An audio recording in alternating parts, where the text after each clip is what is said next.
Hello everyone. Last class में bacterial structure या फिर बोल सकते हैं कि प्रोकैरियोटिक सेल के स्ट्रक्चर के बारे में पढ़ाए थे, उसके मॉर्फोलॉजी पढ़ाए थे। तो उसमें कुछ तो बता चुके थे, जैसे कि सबसे पहले तो उसके स्ट्रक्चर के बारे में सारे कुछ बता चुके थे। यहाँ पे जैसे फिगर दिख रहा है तो सब कुछ बता चुके थे कि पाइलस क्या है, cytoplasm, flagella, nucleoid, plasma membrane, cell wall, capsule level, सब बता चुके थे। अगर नहीं देखे होंगे तो पिछला वाला वीडियो जाके देख लीजिए, इसका पार्ट 1। और इसके डिस्क्रिप्शन में भी इसका लिंक दे दिए हैं, उसको देख सकते हैं। इसमें बता दिए थे आपको बैक्टीरियल सेल स्ट्रक्चर, इनवेलप क्या है, सेल वॉल क्या है, ये सारी चीज़ें उसमें बताए हुए हैं। फंक्शन ऑफ टेकोइक एसिड है, ऑटो मेम्ब्रेन क्या होता है, टाइपोपॉलीसेकेराइड क्या है, प्रोटोप्लाज्म क्या है, राइबोसोम तक हम लास्ट क्लास में बता चुके थे। तो अभी आपको बताने जा रहे हैं हम मेसोजोम से। मेसोजोम जो है ये भी बैक्टीरिया के सेल का स्ट्रक्चर है। बैक्टीरिया के सेल के स्ट्रक्चर में प्रेजेंट होता है, प्रोकैरियोटिक सेल में प्रेजेंट होता है। ये होता क्या है, तो ये कॉन्वोल्यूटेड ट्यूब्यूल है। ये कॉन्वोल्यूटेड ट्यूब्यूल कहने का मतलब क्या होता है कि मान लीजिए कि ये एक सेल है, तो सेल के अंदर का जो सेल मेम्ब्रेन का वॉल इस तरह से कॉन्वोल्यूटेड बना देता है, ठीक है, इस तरह का इन्वेजिनेशन बना देता है, जो क्या कहलाता है, मेसोजोम कहलाता है। हम थोड़ा बड़ा बना दिए, थोड़ा छोटा ही याद रखिएगा। और इसका काम क्या होता है वो याद रखिएगा। तो इसका काम होता है, प्रिंसिपल साइट इसका है रेस्पिरेटरी एंजाइम बनाना और सेल का रिप्रोडक्शन करना।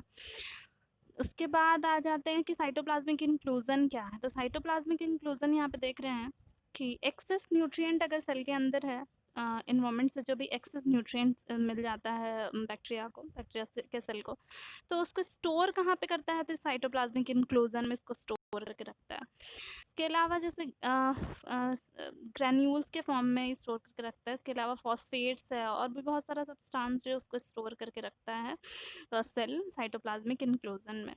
इसके अलावा एक टर्म देख रहे होंगे यहाँ पे, वोल्यूटिन ग्रेन्यूल्स देख रहे हैं। ये क्या है, ये तो ये पॉलीमेटा फॉस्फेट्स है, जो कि reserve of energy and phosphate of the cell metabolism. मतलब सेल में मेटाबॉलिज्म जो भी होता है, मेटाबॉलिज्म कहने का मतलब जितना भी केमिकल प्रोसेस होता है उसके लिए एनर्जी चाहिए होता है, तो वो एनर्जी को स्टोर करके कौन रखता है, वोलेटिन ग्रैन्यूल्स रखता है। और ये वोलेटिन ग्रैन्यूल्स को हम मेटाक्रोमेटिक ग्रैन्यूल्स भी बोल सकते हैं।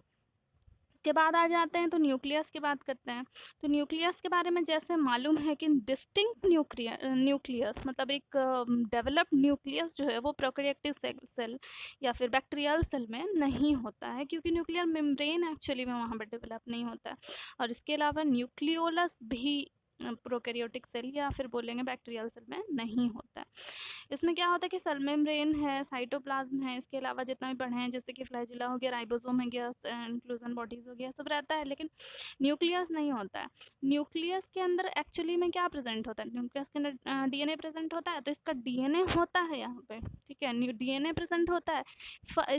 होता क्या है कि इसके ऊपर जो हम लोग के सेल में यानी कि यूकेरियोटिक सेल में जो न्यूक्लियर मेम्ब्रेन बना होता है, इसमें न्यूक्लियर मेम्ब्रेन ही नहीं बना होता है।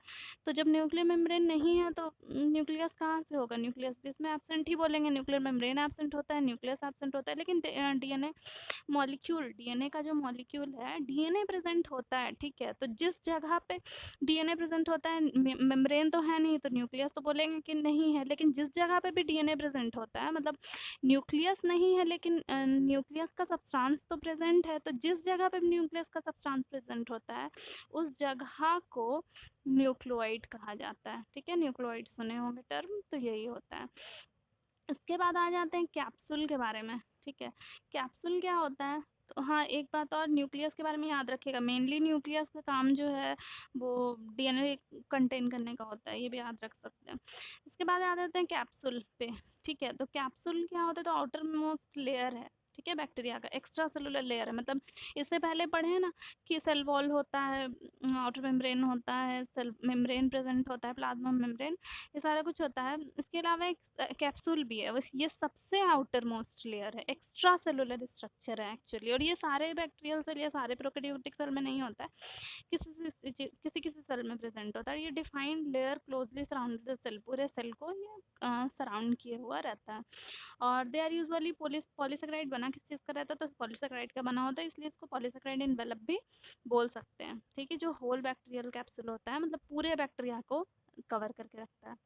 ठीक है, इसके अलावा इसको बोल रहे हैं कि ग्लाइकोकैलिक्स बोलते हैं, यहाँ पे ग्लाइकोकैलिक्स का ये बना होता है, इसलिए इसको बोल सकते हैं cell wall is called capsule. Glycocalyx adhering to cell wall, मतलब ये ग्लाइकोकैलिक्स एक्चुअली कहाँ पे होता है, सेल वॉल पे। ये ग्लाइकोकैलिक्स भी कैप्सूल का काम कर सकता है, ये बोल सकते हैं। तो सेल वॉल के ऊपर अगर ये ग्लाइकोकैलिक्स का लेयर होगा तब भी उसको एक साथ क्या बोल सकते हैं, कैप्सूल बोल सकते हैं।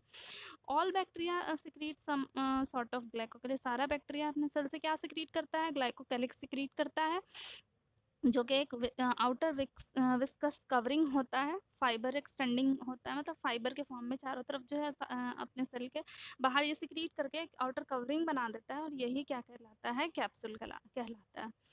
ठीक है, ये बात याद रखना है। उसके बाद आ जाते हैं स्लाइम लेयर के ऊपर। एक टर्म यहाँ पे स्लाइम लेयर भी याद रखना है, कहीं कहीं पे देखने को मिलेगा कि स्लाइम लेयर प्रेजेंट होता है। तो स्लाइम लेयर क्या होता है, is an easily removed unorganised layer. ये बहुत पूरी तरह से ऑर्गेनाइज लेयर नहीं होता है, लेकिन एक लेयर प्रेजेंट होता है बैक्टीरिया के सेल पे, जो बैक्टीरिया को सराउंड किया रहता है। एक्स्ट्रा सेलुलर मटेरियल ये भी है ग्लाइकोकैलिक्स कैप्सूल की तरह, और ये भी यूजुअली किस चीज़ का बना होता है, पॉलीसेकेराइड का बना होता है। ठीक है, बहुत थिन मेम्ब्रेन होता है और अनऑर्गेनाइज होता है, और बहुत जल्दी आसानी से रिमूव हो सकता है, इसीलिए इसको स्लाइम लेयर कहते हैं। स्लाइम का मतलब भी बहुत पतला होना कहते हैं, तो बहुत पतला लेयर होता है जो इजीली रिमूव हो सकता है, इसीलिए इसको स्लाइम लेयर बोलते हैं। कैप्सूल के बारे में बताया था, कैप्सूल का काम क्या होता है, स्लाइम लेयर का काम क्या होता है। तो capsule protect against the complement से या फिर फैगोसाइटिक का काम करता है। एंटीफैगोसाइटिक कहने का मतलब क्या हो गया कि यह अगर हम लोग की बॉडी में जाता है, किसी एनिमल की बॉडी में जाता है, तो जो एंटीबॉडीज होता है उसके साथ ये कंप्लीमेंट उस एंटीबॉडी के साथ मिलकर के इस बैक्टीरिया को मारता है। तो उस कंप्लीमेंट जो एंटीबॉडी का साथ देता है इसको मारने में, तो उसको वो रोकता है। दूसरा एंटीफैगोसाइटिक का काम करता है। फैगोसाइटोसिस क्या होता है, तो डब्ल्यूबीसी हम लोगों का, तो जैसे मान लीजिए सेल है, यहाँ पे बैक्टीरिया गया, तो डब्ल्यूबीसी इस तरह से आकर के उसको खाने की कोशिश करेगा। तो इस जो सेल अब डब्ल्यूबीसी उसको खाने की कोशिश कर रही है, यानी कि सेल खाने की कोशिश कर रहा है, तो उसको सेल्फ फीडिंग फैगोसाइटोसिस कहा जाता है। तो इस फैगोसाइटोसिस के अगेंस्ट काम करता है, इसीलिए कैप्सूल को हम एंटीफैगोसाइटिक भी कहते हैं, कि फैगोसाइटोसिस से बचाता है बैक्टीरिया को। इसके बाद देख लीजिए, स्लाइम लेयर और glycocalyx helps in adherence of bacteria. मतलब क्या बोल रहा है कि एडहेरेंस में भी मदद करता है। एडहेयर कहने का मतलब क्या होता है, चिपकना। जैसे कोई सरफेस है तो उस पर जाके चिपकना है, वहाँ पे बैठना है बैक्टीरिया को, तो वहाँ पे भी स्लाइम लेयर और ग्लाइकोकैलिक्स बैक्टीरिया की मदद करता है, वहाँ पे एडहेयर करने में, वहाँ पे बैठने में, वहाँ पे चिपकने में। ठीक है, और इसके अलावा दूसरे सब्सटेंस पे चिपकने में तो मदद करता ही, एक दूसरे पे से भी एडहेयर करने में, मतलब साथ मिलकर के कॉलोनी बनाना है, एक दूसरे से भी एडहेयर होना है, तो उसके लिए भी, कॉलोनी फॉर्मेशन के लिए भी ये बैक्टीरिया का हेल्प करता है। इसके अलावा तो बता ही दिए कि रेसिस्ट करता है, फैगोसाइटोसिस से बचाता है, डेसिकेशन से बचाता है, यानी कि बैक्टीरिया को टूटने से, खराब होने से बचाता है। इसके बाद आ जाते हैं फ्लैजिला पे। फ्लैजिला क्या होता है, तो बैक्टीरिया का, जैसे ये बैक्टीरिया का सेल हो गया, तो बैक्टीरिया के सेल के ऊपर इस तरह से एक थ्रेड लाइक स्ट्रक्चर बना होता है, जो बैक्टीरिया को मूवमेंट में मदद कराता है, यही होता है फ्लैजिला। तो फ्लैजिला के बारे में ये तो देख ही रहे हैं, पॉइंट लिखा है कि flagella long hair like helical filament होता है। हेलिकल कहने का मतलब इस तरह का फिलामेंट होता है, जो साइटोप्लाज्मिक मेम्ब्रेन यानी कि प्लाज्मा मेम्ब्रेन से निकला हुआ रहता है। वही बताया है कि एक्सटेंड किया रहता है exterior of the cell, cell के बाहर। फंक्शन इसका काम क्या होता है इसका, तो सेल मोटिलिटी। मोटिलिटी कहने का मतलब मूवमेंट होता है, ना कि मूवमेंट में मदद कराता है। The parts of flagella, flagella का पार्ट बताया हुआ है, एक बताया फिलामेंट, एक बताया हुक, और एक बताया बेसल बॉडी। तो देखिए पार्ट्स ये तीनों क्या होता है, जैसे कि ये सेल है, सेल के ऊपर फ्लैजिला बना हुआ है, तो फ्लैजिला जिस बेस से, जिस जगह पे से अटैच है, वो क्या हो जाएगा, आपका बेसल बॉडी हो जाएगा। और एक पार्ट होगा ना कोई, जिससे आकर के हुक की तरह इस पे लगा होगा, जिससे फिलामेंट, वो पार्ट क्या हो जाएगा, जहाँ फिलामेंट और ये जहाँ पे अटैच हो रहा है, वो वाला पार्ट क्या हो जाएगा, उसका हुक हो जाएगा। और जो थ्रेड लाइक स्ट्रक्चर इस तरह से गया हुआ है, वो हो जाएगा इसका फिलामेंट। तो लंबा वाला जो बाहर है वो फिलामेंट, जहाँ से ये सेल मेम्ब्रेन से जुड़ा हुआ है हुक, और सेल मेम्ब्रेन का जो पार्ट है जहाँ जुड़ा हुआ है वो बेसल बॉडी, उसका बेस। ठीक है, filament external to the cell wall and is connected the hook at the surface. यही बताया, सेल सरफेस पे हुक से ही वो जुड़ा हुआ रहता है। हुक और बेसल बॉडी जो है embedded in the cell envelope, embedded रहता है सेल इन्वेलप के अंदर रहता है हुक और filament. Is composed of protein.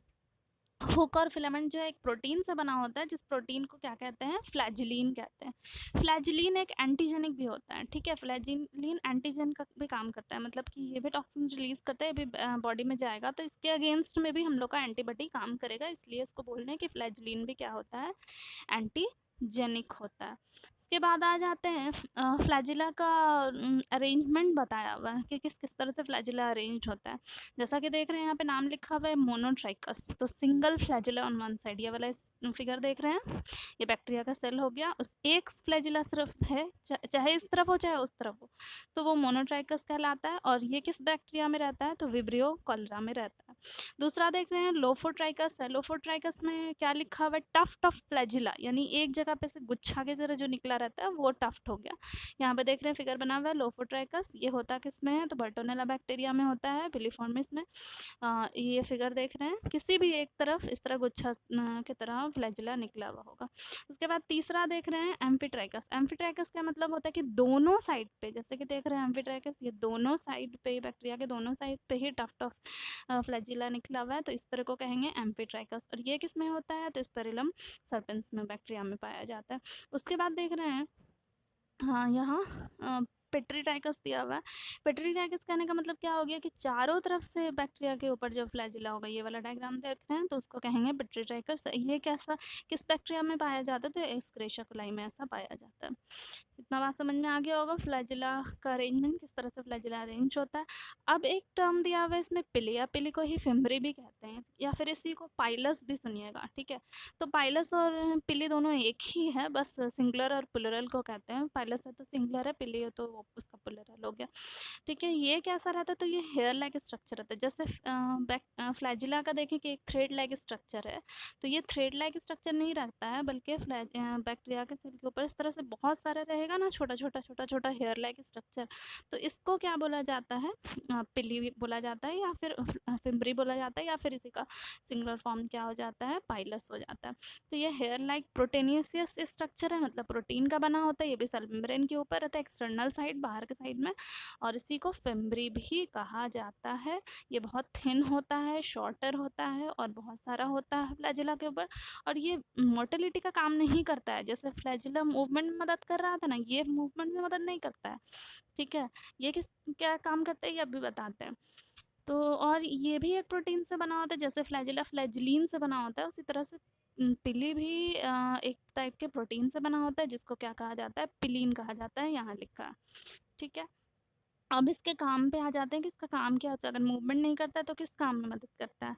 तो यहाँ देखिए दो तरह का पिली बोलते हैं, एक नॉन सेक्स पिली होता है और एक सेक्स पिली होता है, ठीक है। तो यहाँ पे जो नॉन सेक्स पिली दिया हुआ है उसका काम यहाँ पे लिखा है, ये वाला पॉइंट देख लीजिए कि ये एंटीजेनिक होता है, ठीक है। एडहेशन का भी काम करता है, फैगोसाइटोसिस से भी बताता है, एडहेशन मतलब कहीं पे बैठना कहीं पे चिपकना, उसके काम भी करता है। फैगोसाइटोसिस का भी काम करता है, अभी फैगोसाइटोसिस बताए हैं थोड़ी देर पहले कि सेल फीडिंग, उससे भी बचाता है बैक्टीरिया को। और दूसरा कि एंटीजेनिक भी होता है, मतलब हम लोग के बॉडी में अगर जाएगा तो एंटीबॉडी रिलीज होता है इसके अगेंस्ट में भी, टॉक्सिसिटी रिलीज करता है। सेक्स पिली क्या होता है, तो सेक्स पिली क्या करता है, तो कंजुगेशन का काम करता है। अब ये समझ नहीं पता होगा कि अगर कंजुगेशन क्या होता है, तो थोड़ा सा कंजुगेशन यहाँ पे बता देते हैं कि कंजुगेशन क्या होता है। तो कंजुगेशन कहने का मतलब होता है जेनेटिक मटेरियल का ट्रांसफ़र होना एक बैक्टीरिया सेल से दूसरे बैक्टीरिया सेल में, ठीक है। इसी को क्या कहते हैं, कंजुगेशन, जेनेटिक मटेरियल का ट्रांसफ़र होना एक बैक्टीरियल सेल से दूसरे बैक्टीरियल सेल में। जैसा कि यहाँ पे देख रहे हैं, ये डोनर है जिसमें से रेसिपिएंट यानी कि ये वाले बैक्टीरिया में जेनेटिक मटेरियल यानी कि डीएनए जाएगा, या फिर डीएनए बोलें या फिर क्रोमोसोम, यहाँ पे क्रोमेटिन फाइबर बोल सकते हैं, डीएनए ही याद रखिए बैक्टीरिया है, ठीक है। तो ये वाला स्ट्रक्चर जो देख रहे हैं ना इसका, ये क्या है, यही पिली है। तो पिली क्या कर रहा है, एक बैक्टीरिया से दूसरे बैक्टीरिया में इस तरह से पहले यहाँ पे बना हुआ है, पिली तो रहता ही है।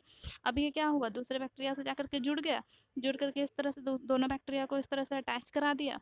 अब क्या कर रहा है, यहाँ पे देख सकते हैं, यहाँ पे ये बैक्टीरिया, यहाँ पे डीएनए है, डीएनए कहाँ जा रहा है, दूसरे वाले बैक्टीरिया में। अब देखिए कॉपी हो करके जाता है, मतलब एक डीएनए तो यहाँ पे भी था, यहाँ पे भी अभी भी है, तो डीएनए कॉपी अपना बना देता है और वो पिली की मदद से दूसरे बैक्टीरिया में चला जाता है। तो जेनेटिक मटेरियल का एक बैक्टीरिया से दूसरे बैक्टीरिया में ट्रांसफर होना कंजुगेशन कहलाता है, और किसकी मदद से होता है, पिली की मदद से होता है। यहाँ पे लिखा हुआ भी है पाइलस यहाँ पे देख सकते हैं, यहाँ वायरस लिखा हुआ है, तो वायरस क्या है, पिली ही है, वही जो आता है दूसरे से जुड़ता है और जेनेटिक मटेरियल को एक सेल से दूसरे सेल में ट्रांसफर करा देता है। ठीक है, अब एक लास्ट टॉपिक इसमें बच गया है, वो भी देख लीजिए। ये होता है स्पोर, या उसी को क्या कहते हैं, एंडोस्पोर कहते हैं।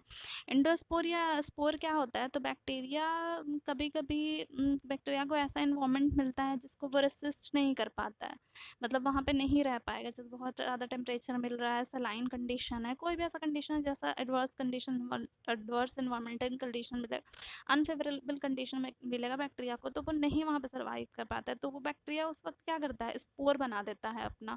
ठीक है, जब वो स्पोर बन जाता है ना, तब वो हाईली रेसिस्टेंट हो जाता है। यहाँ पे देखने लिखा है, जब स्पोर का वो में कन्वर्ट हो जाता है, बैक्टीरिया स्पोर में चेंज हो जाता है ताकि वो अपने आप को बचा सके। ठीक है, तो उसी चीज़ को स्पोर कहा जाता है। ठीक है, तो ये हाईली रेसिस्टेंट होता है, मतलब बहुत ज़्यादा अगर कैसा भी कंडीशन हो तब वो बैक्टीरिया सर्वाइव वहाँ पे कर जाएगा। ठीक है, हाँ, मरता भी है, लेकिन उसका बहुत ज़्यादा कंडीशन हो जाता है वैसा तब, लेकिन बहुत हद तक ये सर्वाइवल स्पोर के फॉर्म में कर जाता है। ठीक है, तो ये रिप्रोडक्टिव फॉर्म नहीं होता है, इससे कोई नया बैक्टीरिया बनता नहीं है, बस वो थोड़े देर के लिए क्या बोलता है, हाँ, और ना ही कोई स्टोरेज ग्रेन्यूल होता है, कुछ स्टोर भी नहीं करता है, बस वो इतने समय के लिए अपने आप को स्पोर में कन्वर्ट कर लेता है जितना समय उसको अनफेवरेबल कंडीशन मिले, और जैसे ही फेवरेबल कंडीशन मिलता है वो अपने फॉर्म में वापस आ जाता है। कभी कभी तो ये सालों साल, सौ साल तक ही स्पोर के फॉर्म में भी रह जाता है, बहुत सारा स्पोर।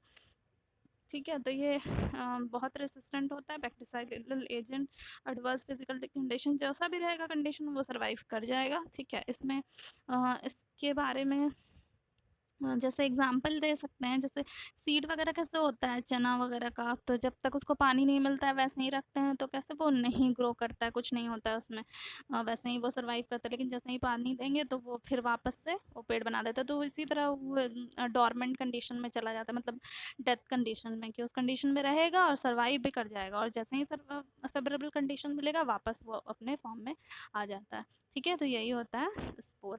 अब स्पोर का जो है वो यहाँ देख रहे हैं कि कंसिस्ट ऑफ 3 लेयर, 3 लेयर होता है स्पोर का, एक कॉर्टेक्स है, कोर है, और एक स्पोर कोट है, 3 लेयर उसका बना हुआ रहता है।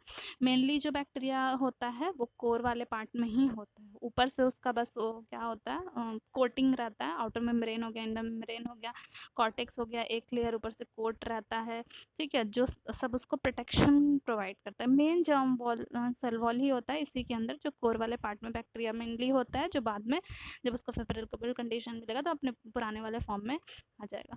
तो ये था इतना जो कि बता दिए पूरा बैक्टीरियल स्ट्रक्चर, इसमें तो आधा ही बताए हैं, पिछला वाला मतलब इसका पार्ट 1 देख लीजिएगा तो उससे आपको पूरा पता चल जाएगा। यहाँ पे पिली और फ्लैजिला को दिखाया हुआ था, इसलिए इसको भी देख सकते हैं। फ्लैजिला ये हो गया जो थ्रेड लाइक स्ट्रक्चर इस पे देख रहे हैं, इस तरह जो हेयर लाइक स्ट्रक्चर है वो क्या है, पिली है।